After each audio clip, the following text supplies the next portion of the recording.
Hello, welcome to Get Your Mind On. I'm Lori Stohs. Many of us have very full lives. We spend a lot of time at work. We spend time at home with our families.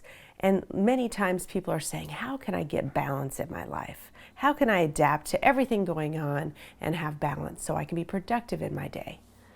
So today we're going to spend a little bit of time talking about that. And many times when we think about balance, I've kind of changed that word to integration, work-life integration. Because many times when we have families, activities, and children, we really think about how can we integrate it within our lives because there's so much going on. Sometimes we have to cut our days short to go to kids' activities, and then we end up working in the evening. So I want to talk today about children.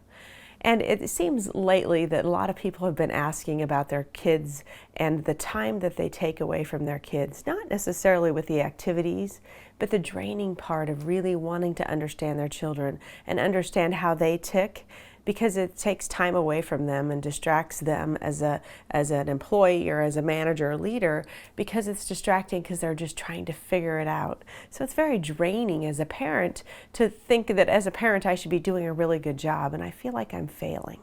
And therefore sometimes that failure kind of bleeds into our work and we lose some self-confidence. So let's just think a little bit about parenting. You know, when we decide to have children, which is a big part of many of our lives, to be a parent as part of our identity, we really think about that process that it takes. You know, we're excited about it, and then you have a baby and all of a sudden your schedule's turned upside down. The control that you thought you had before obviously goes away very quickly. Then they become toddlers and in daycare possibly if you're not staying home, and then you have to deal with daycare hours and getting sick and those kinds of things. Then they get into that elementary school age where we have to put them in all those activities because we're trying to figure out what they're good at. Are they good at sports? Are they good at art? Are they good at dance? What are they good at? And that consumes a lot of our time.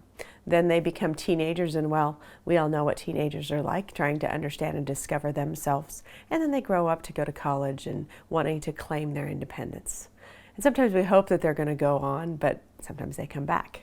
So we think about that whole period of time in parenting and thinking about it as in our lives, how important and meaningful that is. For most of us, that's such a meaningful time. And no one really gives us a book and says, this is how you can parent. There's tons of books out there, but really it gets back down to understanding each individual.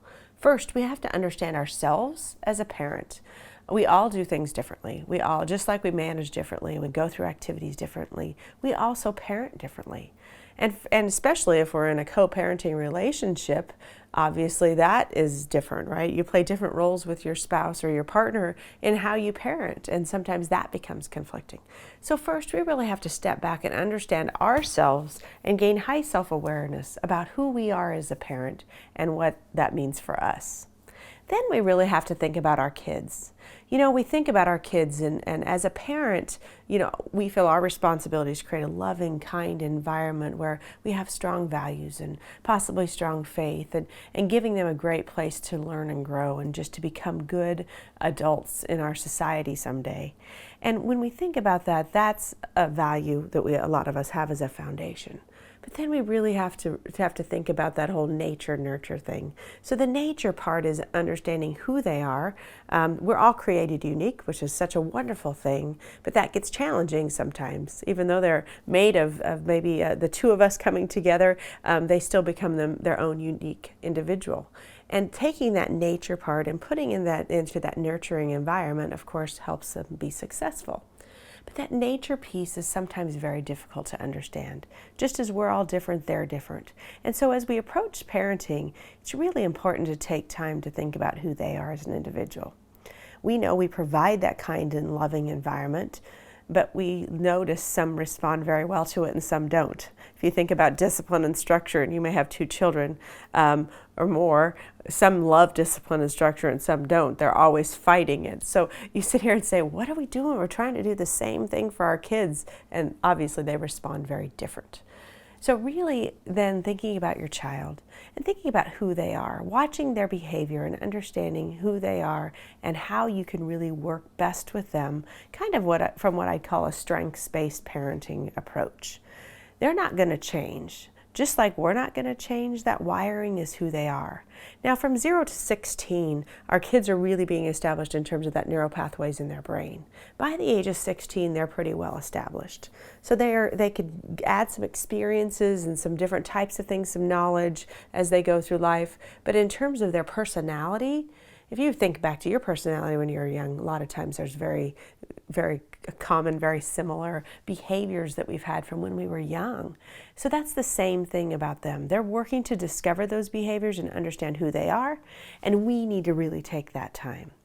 So how do you figure that out? Well, really watching that behavior and watching to see the things that they gravitate towards and they maybe don't gravitate towards a little bit more. You know, I've recognized with my daughter, my intensity level's pretty high. I like to get things done. I like to have conversation. I like to move things forward.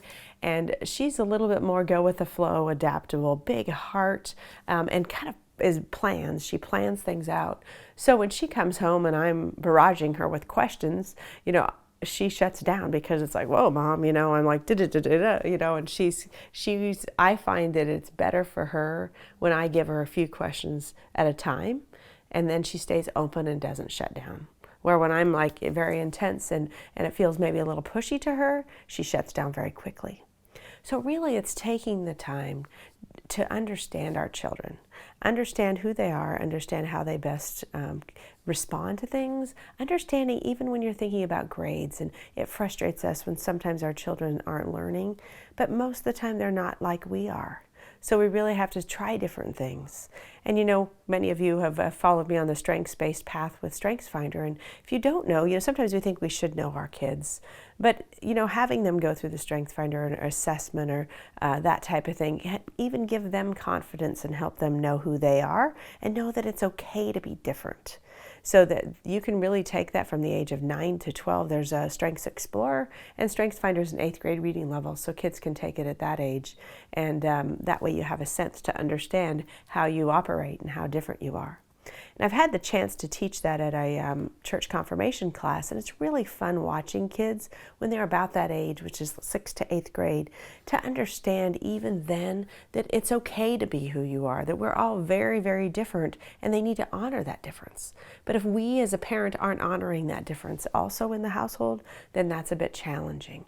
And they shut down, and it's kind of like an iceberg. The things that we see on the top are just a minuscule piece of what is going on in their heads.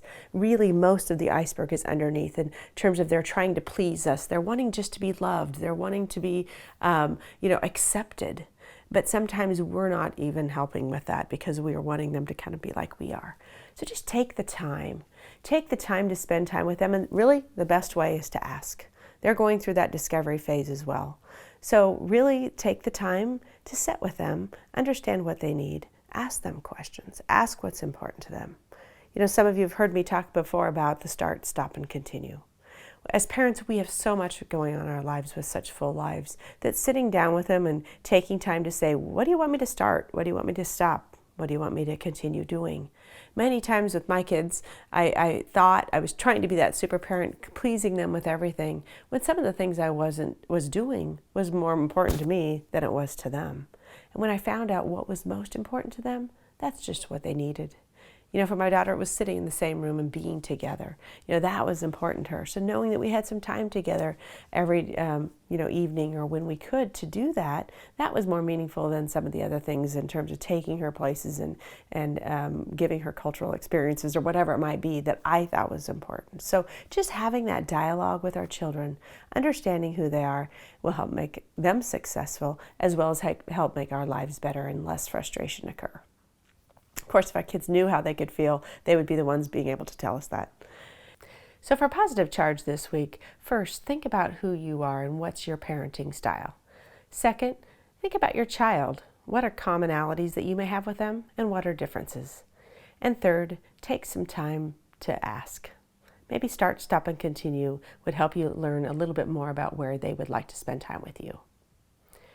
So as we think about our days and think about our work and our productivity, parenting is a huge part of that time. And we want to be successful parents. But really understanding who our children are will help make us even more successful. And also understanding who we are as parents. Bringing that together will make all of our lives better and lead us to much greater levels of success. Thanks for joining us today, and remember to get your mind on.